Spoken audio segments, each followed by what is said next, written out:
Hello and welcome to KV study centre. आज फिर से मैं लेके आ गया हूँ आपके लिए और एक क्लास। और आज के क्लास में हम कंप्यूटर के मेमोरी के बारे में जानेंगे और साथ ही साथ माइक्रोसॉफ्ट वर्ड में जो न्यू ऑप्शन है उसके बारे में डिटेल में देखेंगे।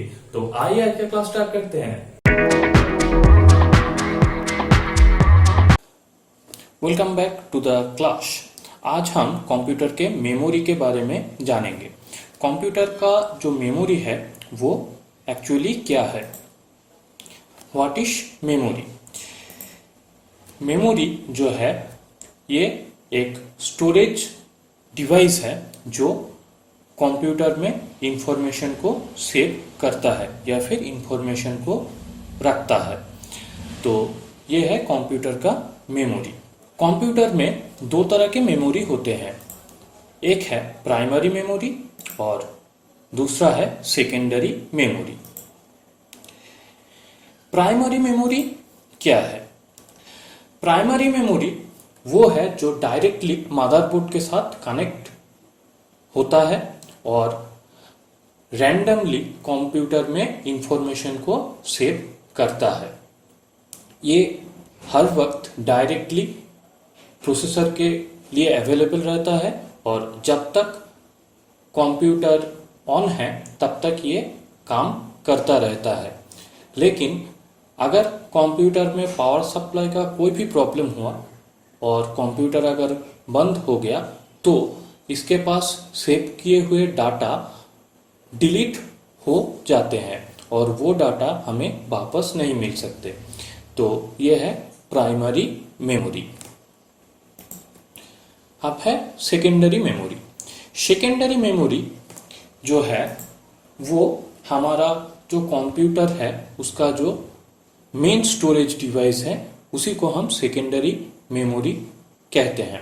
सेकेंडरी मेमोरी में जो भी कुछ हम सेव करते हैं वो परमानेंटली उस पर सेव हो जाता है और हम कभी भी उससे वो इंफॉर्मेशन वापस ले सकते हैं।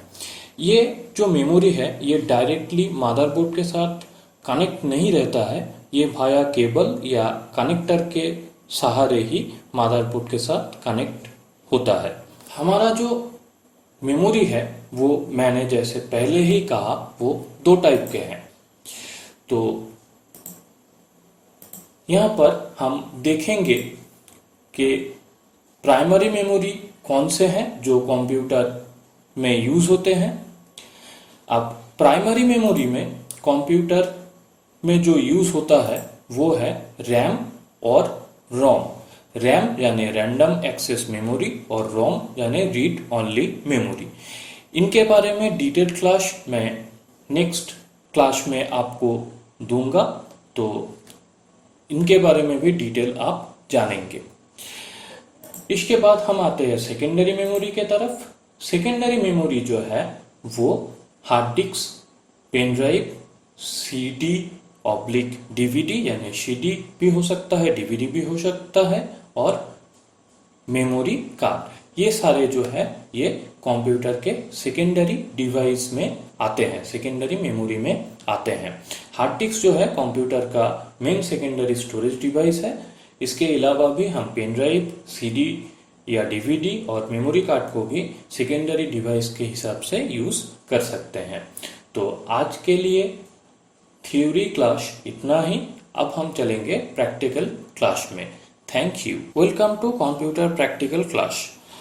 आज प्रैक्टिकल क्लास में हम माइक्रोसॉफ्ट वर्ड में जो न्यू ऑप्शन दिया गया है, न्यू ऑप्शन का मतलब है कि जहां से हम नया डॉक्यूमेंट या फिर नए तरीके से पेज ले सकते हैं, उस ऑप्शन को डिटेल में देखेंगे। इस ऑप्शन में काफी कुछ है तो आप अच्छी तरह से देख लीजिए, ये बहुत ही हेल्पफुल होने वाला है आप लोगों के लिए। तो पहले तो फर्स्ट क्लास में माइक्रोसॉफ्ट वर्ड के जो इंट्रोडक्शन का क्लास जो मैंने पिछले वीडियो में अपलोड किया था, उस क्लास में मैं माइक्रोसॉफ्ट वर्ड को कैसे स्टार्ट करते हैं ये मैंने दिखा दिया था। आप लोगों ने अगर नहीं देखा है तो मैं आई बटन में लिंक दे दूंगा, आप लोग उस वीडियो को जाके देख सकते हैं। न्यू जो ऑप्शन आपको दिख रहा है उसके ऊपर क्लिक करना है। अब यहाँ से हम देखेंगे कि कौन से ऑप्शन आप कैसे यूज कर सकते हैं। ब्लैंक डॉक्यूमेंट जो है वो नए डॉक्यूमेंट या नए पेज लेने के लिए यूज होता है। ये मैंने पिछले वीडियो में दिखाया था, आप उस वीडियो को अगर देखेंगे तो आपको समझ में आ जाएगा। इसके बाद हम आते हैं ब्लॉग पोस्ट। ब्लॉग पोस्ट जो ऑप्शन है ये ज्यादातर ब्लॉगर्स जो हैं उनके लिए यूजफुल है। ब्लॉगर्स जाने जो ऑनलाइन ब्लॉग लिखते हैं या ऑनलाइन ब्लॉग अपलोड करते हैं उनके लिए ये ऑप्शन जरूरी है। इसके बाद हम आते हैं रिसेंट टेम्पलेट में। रिसेंट टेम्पलेट जो है यहाँ पर आप अगर क्लिक करेंगे तो मैंने जो रिसेंट टेम्पलेट या रिसेंट पेज जिनको मैंने ओपन किया है या उनके ऊपर काम किया है वो आपको दिखा देगा कि ये वो टेम्पलेट्स हैं जिनको मैंने ओपन किया है या फिर इनके ऊपर मैंने काम किया है। हम फिर से बैक कर रहे हैं। बैक करने के लिए आपको इन एरोस का यूज करना पड़ेगा। अगर मैं लेफ्ट एरो के ऊपर क्लिक करूंगा तो यहाँ पर देखिए दिखा रहा है बैक। रिसेंट टेम्पलेट्स के बाद हम आएंगे सैंपल टेम्पलेट्स के ऊपर। यहाँ पर मैं अगर क्लिक करूं तो यहाँ पर काफी सारे टेम्पलेट्स हमें दिखाई दे रहे हैं। ये माइक्रोसॉफ्ट वर्ड के बाय डिफॉल्ट टेम्पलेट्स हैं जो माइक्रोसॉफ्ट वर्ड में पहले से ही डिजाइन किए हुए हैं। आप इनका यूज कर सकते हैं। यूज करने के लिए आप लोगों को सिर्फ इसके ऊपर क्लिक करना है और क्रिएट पर करना है क्लिक। तो ये जो डिजाइन है ये आपके कंप्यूटर में ओपन हो जाएगा और आप इस डिजाइन के ऊपर अपने तरीके से कुछ भी बना के प्रेजेंट कर सकते हैं। अगर आपको इसकी जरूरत नहीं है अभी तो इसको आप बंद कर सकते हैं। माय टेम्पलेट्स वो है जो हम अपने डाउनलोड किए हुए टेम्पलेट्स को जहां से ओपन कर सकते हैं वो ऑप्शन। अगर हम कोई भी टेम्पलेट्स डाउनलोड करते हैं तो वो माय टेम्पलेट्स के अंदर आ जाता है और यहीं से आप उसको ओपन कर सकते हैं। तो मैं अभी एक टेम्पलेट डाउनलोड करके आपको दिखाऊंगा। आप देख पाएंगे कि ये कैसे यूज होता है। तो अगर आपको टेम्पलेट्स डाउनलोड करने हैं तो नीचे देखिए office.com टेम्पलेट्स का एक ऑप्शन दिया हुआ है और नीचे काफी सारे फोल्डर्स और काफी सारे ऑप्शंस हमें दिखेंगे। यहाँ से हम कोई भी टेम्पलेट्स डाउनलोड कर सकते हैं। जैसे कि मैं यहाँ पर एक इनवॉइस डाउनलोड करना चाहता हूँ तो मैंने इनवॉइस पर क्लिक किया। क्लिक करने के साथ साथ ही office.com जो है वो ओपन हो रहा है। ये office.com जो है माइक्रोसॉफ्ट ऑफिस का वेबसाइट है और यहाँ से हम कोई भी टेम्पलेट डाउनलोड कर सकते हैं। यहाँ पर ये टेम्पलेट्स जो है ये मैंने डाउनलोड ऑलरेडी किया हुआ है, इसीलिए मैं इसको अभी डाउनलोड नहीं करूँगा। मैं और कोई टेम्पलेट डाउनलोड करके आप लोगों को दिखाऊंगा। तो ये जो टेम्पलेट है इसको मैं डाउनलोड करूंगा। इसके ऊपर मैं कर रहा हूं क्लिक। अभी डाउनलोड पर हम अगर क्लिक करें तो ये डाउनलोड होके आपके माइक्रोसॉफ्ट वर्ड में ओपन हो जाएगा। इसको आप एडिट करके अपने लिए एक अच्छा सा इनवॉइस बना सकते हैं। यहाँ पर आपका कंपनी का जो नेम है वो, उसका लोगो और बाकी डिटेल्स फिलअप करके आप इसको अपनी तरीके से एक इनवॉइस बना सकते हैं। ये मैं बाद में आप लोगों को डिटेल में दिखाऊंगा कि कैसे इसको एडिट करना है, कैसे इसको अपनी तरीके से एक इनवॉइस बनाना है। तो अभी के लिए जस्ट ऑप्शन ही आप लोग देख लीजिए। इस वर्जन में ये ऑप्शन अवेलेबल है। आप लोग अगर चाहे तो मुझे कमेंट बॉक्स में अपना मेल आईडी दे सकते हैं, मैं आपको ये वर्जन दे दूंगा। आप लोग अपने कंप्यूटर में इसको इंस्टॉल करके यूज कर सकते हैं। बहुत बड़ा नहीं है, आप आसानी से इसको यूज कर सकते हैं। ज़्यादातर जो माइक्रोसॉफ्ट वर्ड 2007 यूज कर रहे हैं वो इस वर्जन पर अपने आप को अपग्रेड कर सकते हैं। ये बहुत ही ईजी है और सॉफ्टवेयर भी मैं आपको दे दूंगा। आप कमेंट बॉक्स में कमेंट करें और अपना मेल आईडी मुझे अगर प्रोवाइड करेंगे तो मैं ये वर्जन आपको दे दूंगा। जैसा कि मैं कह रहा था, माय टेम्पलेट्स के अंदर डाउनलोड किए हुए टेम्पलेट होते हैं। तो देखिए मेरे पास ये जो टेम्पलेट्स है ये मेरे पास डाउनलोड किए हुए हैं। तो मैंने अभी इसको डाउनलोड किया है। क्लिक करने के बाद अगर मैं ओके करूं तो ये फिर से मेरे पास ओपन हो जाएगा और ये मेरे पास रह जाएगा जब तक कि मैं इसको डिलीट ना करूं। तो ये है माय टेम्पलेट्स का जो ऑप्शन है वो।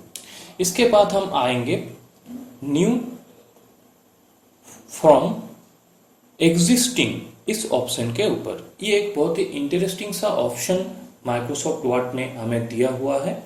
ऑल्दो ये 2007 2010 में अवेलेबल है, लेकिन 2013 में ये अवेलेबल नहीं है। तो ये जो ऑप्शन है ये आपको किसी भी फाइल का एक डुप्लीकेट बना के दे देगा। जैसा कि मैं आपको दिखा रहा हूं, मैं एक जो फाइल है उसको डुप्लीकेट करना चाह रहा हूं और उसके सारे सेटिंग्स जो है वो सेम टू सेम रहेंगे। सिर्फ एक फाइल आपको डुप्लीकेट बना के दे देगा। इसके ऊपर क्लिक करने के बाद मैं अगर डेस्कटॉप में आऊं और बायोडाटा डेमो इस फाइल के ऊपर क्लिक करके क्रिएट नाउ के ऊपर क्लिक करूं तो देखिए ये जो एक बायोडाटा का फॉर्मेट है वो मेरे माइक्रोसॉफ्ट वर्ड में ओपन हो चुका है। अभी मैं इसको एडिट करके अपनी तरह से डॉक्यूमेंट को बना सकता हूं और इसको सेव भी कर सकता हूं। इसको सेव करने के लिए हमको सिर्फ इसको एडिट करके Ctrl+S प्रेस करना होता है। इसे एडिट करने के बाद भी हमारा जो ओरिजिनल फाइल है वो सेम टू सेम ही रहेगा, यानी उस फाइल के ऊपर इसका कोई इफेक्ट नहीं होगा। जनरली होता क्या है कि हम अगर कोई भी पुराना फाइल एडिट करने के लिए ओपन करते हैं और उसको एडिट करने के बाद गलती से अगर सेव कर देते हैं तो पहले वाला जो डाटा है वो रिमूव हो जाता है और नया जो डाटा हमने कंप्यूटर को दिया था वही सेव हो जाता है। लेकिन अगर आप न्यू फ्रॉम एग्जिस्टिंग इस ऑप्शन का यूज करेंगे तो आपके साथ ऐसा नहीं होगा और आप बहुत ही आसानी से एक नया फाइल सेम सेटिंग्स के साथ सेव कर सकेंगे। तो इस ऑप्शन को यूज करना कैसे है वो मैं अभी आपको दिखाता हूं। जैसे कि मैंने पहले ही कहा कि वो उसी फाइल को मैं एडिट करके आप लोगों को दिखा दूंगा। तो न्यू फ्रॉम एग्जिस्टिंग के ऊपर मैंने किया है क्लिक। डेस्कटॉप या जहां पर आपका फाइल है वहां से आप फाइल को सिलेक्ट करके क्रिएट कर लीजिए। अभी देखिए यहाँ पर मैं कुछ जो इंफॉर्मेशन है वो चेंज कर रहा हूं।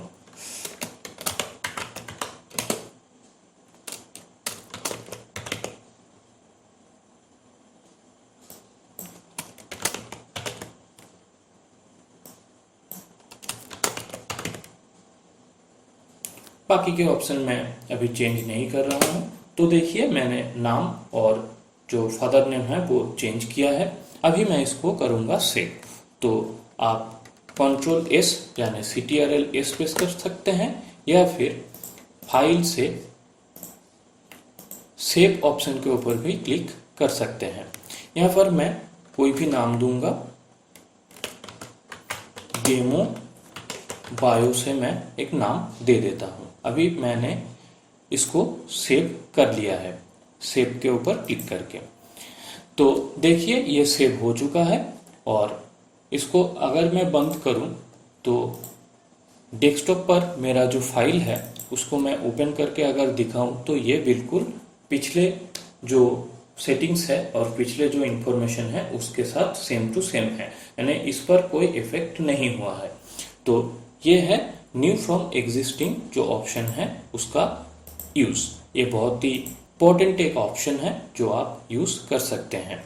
और बाकी के जो टेम्पलेट्स है ये सारे आप डाउनलोड कर सकते हैं।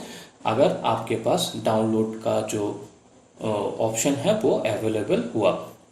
तो अगर आप चाहते हैं कि आप इस वर्जन का यूज़ करेंगे तो आप कमेंट बॉक्स में कमेंट कीजिए और मेल आईडी दीजिए, मैं आपको ये वर्जन अवेलेबल करवा दूंगा, या फिर डाउनलोड लिंक मैं दे दूंगा डिस्क्रिप्शन में, आप वहाँ से डाउनलोड करके भी इसको यूज़ कर सकते हैं। तो आज के लिए प्रैक्टिकल क्लास इतना ही, फिर मिलते हैं नेक्स्ट क्लास में। आशा करता हूँ ये वीडियो आप लोगों को बहुत ही अच्छा लगा होगा और क्लास भी अच्छी तरह से समझ में आ गए होंगे। अगर आपको क्लास समझ में आ गए हैं तो इस वीडियो को लाइक करें, सब्सक्राइब करें मेरे चैनल को, क्योंकि आने वाले जो वीडियोस हैं वो और ज़्यादा इंटरेस्टिंग होने वाले हैं माइक्रोसॉफ्ट वर्ड के ऊपर। और साथ ही साथ इस वीडियो को अपने फ्रेंड्स के साथ शेयर भी करें। Thank you.